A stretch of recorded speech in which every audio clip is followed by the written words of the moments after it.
All right, so we're going to do something a little different here today.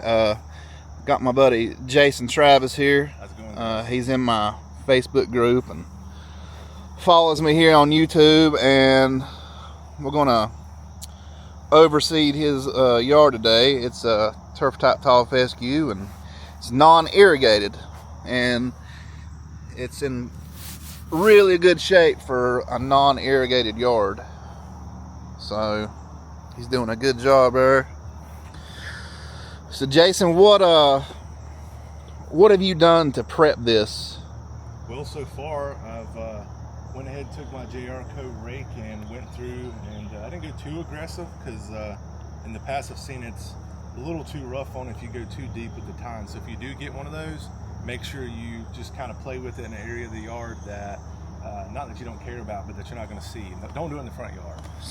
Went ahead and raked it, and then sprayed some fungicide just to prepare for the seed bed. So what fungicide? What fungicide did you spray? Well, I went ahead and sprayed TM 4.5 at a curative rate. Read the label on that, and then just went ahead and did azoxystrobin. That was a part of my actual fungicide program that I've been following. So just went ahead and did that because it was time anyways, and we were kind of fighting the weather. So just work with what we got. And then overseeding. Yeah. Then, you know, you're gonna be, if it don't rain, you're gonna probably watering it. Right. So, you know, and it's still here in North Carolina. It's still a little warm and humid. Sure. You know, so he's just trying to protect his old grass. Yeah, just get everything prepared because I've always had issues with disease here, and before following Brad's program, he's got a guide if you guys don't know. I really struggled pretty hard with disease because, you know, depending on your situation, like don't follow just a set rule. You have to kind of make up your own thing. I've got a different microclimate here. I'm sort of down in a hole, and depending on, you know, the way the sun hits, how much there's a lot of variables there, but just don't take one plan. You have to kind of make it your own. So. Right. Yeah, so he is in it's down in a hole. He's got trees surrounding everything here. So, like I mentioned, or he mentioned, he raked this, and he just raked it lightly. You know, didn't tear it all to pieces, just trying to get any of the dead stuff that's in there out to make room for the grass to get down into the canopy. My buddy Todd, who done my yard, he brought his aerator, so he's gonna aerate it, and I'm gonna film, so I don't have to do no work today, so I can film. But yeah, I mean, everything for a non-irrigated yard in North Carolina, it's impressive.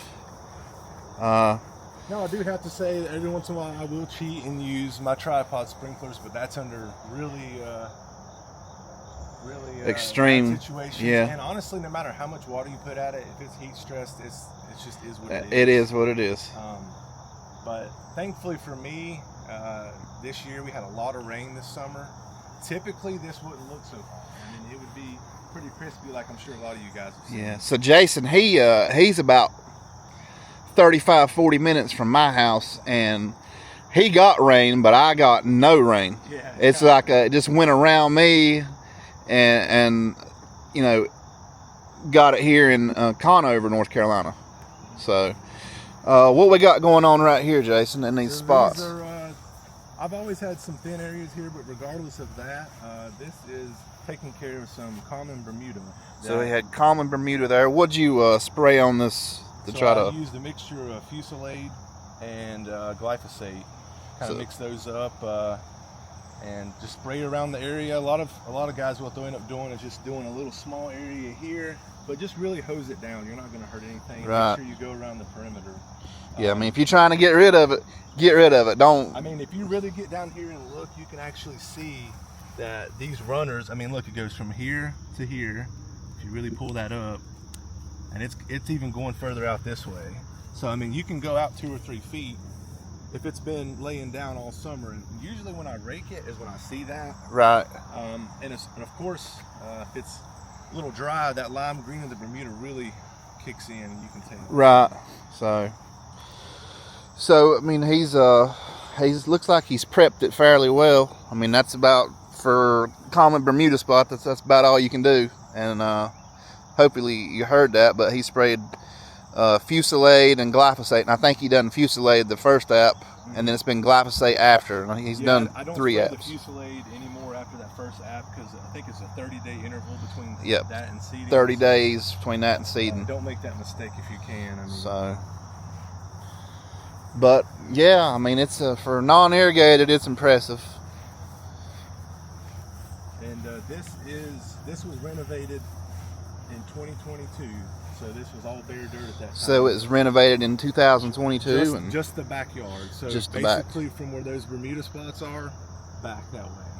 So I killed it all off with 4 applications of glyphosate, and you know, it was bare dirt. Scalped it. I mean, it was a dusty mess out here. But right. We brought in 16 yards of topsoil and worked that all in. And as of right now, this section just has 2 varieties of fescue in it. Right. It's got Super Turf 1 and Pete with GCI's original blend. So, have you applied any fertilizer to this to get ready for overseeding? No, actually, well, no, I have not. I haven't applied any fertilizer as of right now.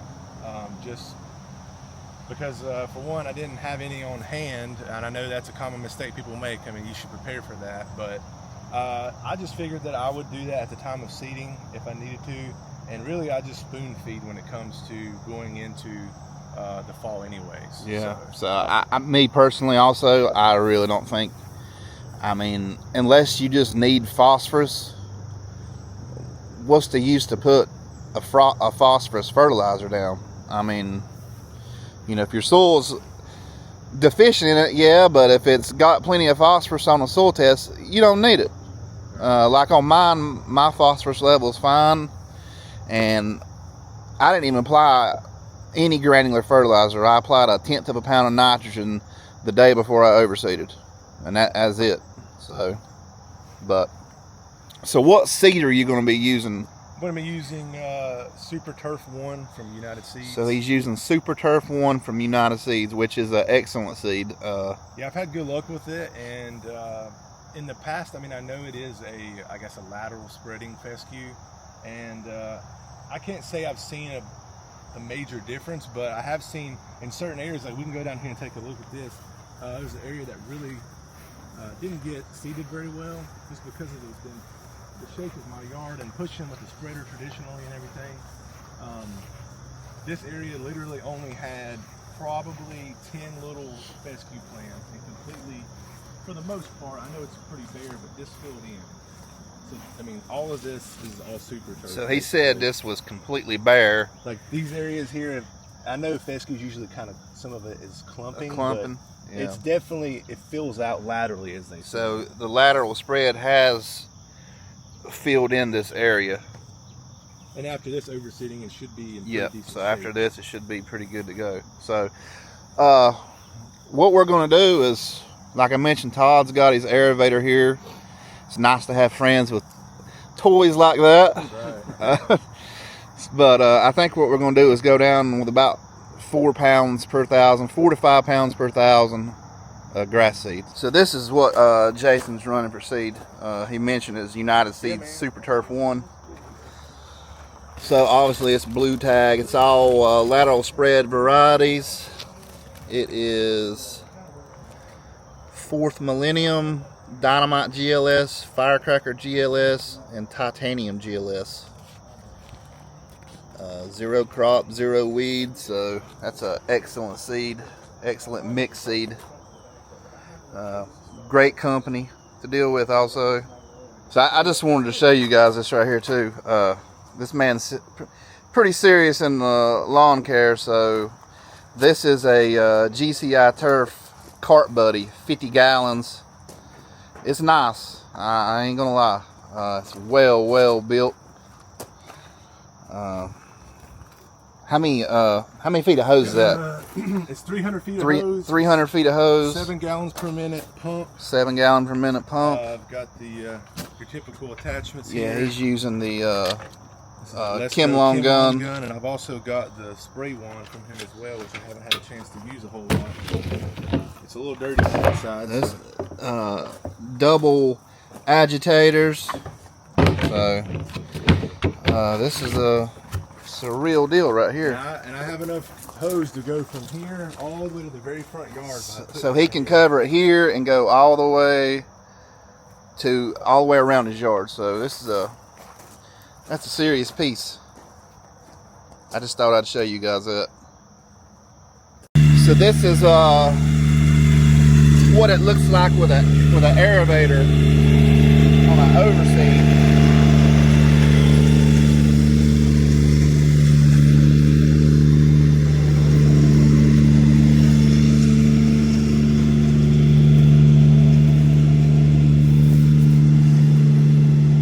Doesn't tear the ground up at all whatsoever on established turf, which is a good thing.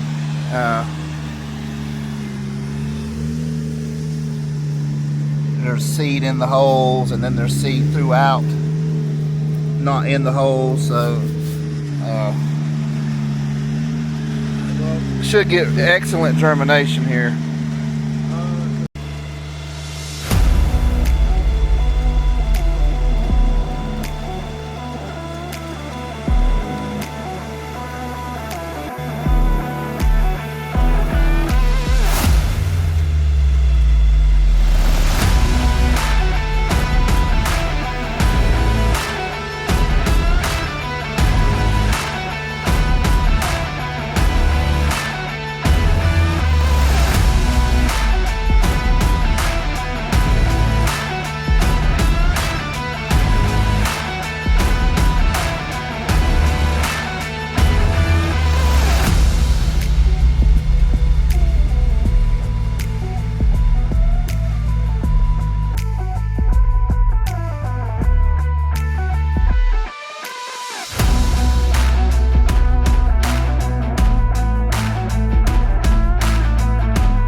So Todd's about got that finished up here.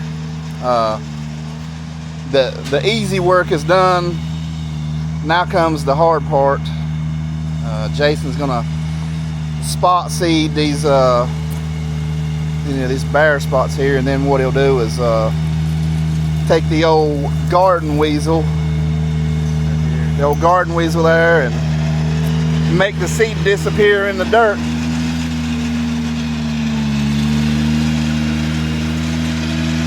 Obviously bare dirt's got to have more seed than out in the yard, so that's why he's a spot seeding this. Try not to get it too thick, but yeah, you don't want to get it too thick, but you know, got to have more seed on bare dirt. Show them how that. Oh, right. So the little weasel here makes it disappear. And this is the hard part. This is where the manual labor comes in when you have to spot seed spots. So that's going to about do it. Jason's going to finish up here, and I appreciate him letting us come and film. Oh yeah. So wish good luck to everybody this year with your renovations and or overseeding. So yep. Keep after it. So I will say this: if any of you guys, I know this is not really DIY with an aerator, but you know, this is a big yard, and whether you do an aerator or an aerator, don't kill yourself. You know, if you got a bigger yard, you're gonna have to have some kind of piece of equipment. But even with equipment, there's still work that's got to be done, like spot seeding like this, which is, you know, manual labor. So I appreciate you watching. Don't forget to like and subscribe, and we'll see you in the next one.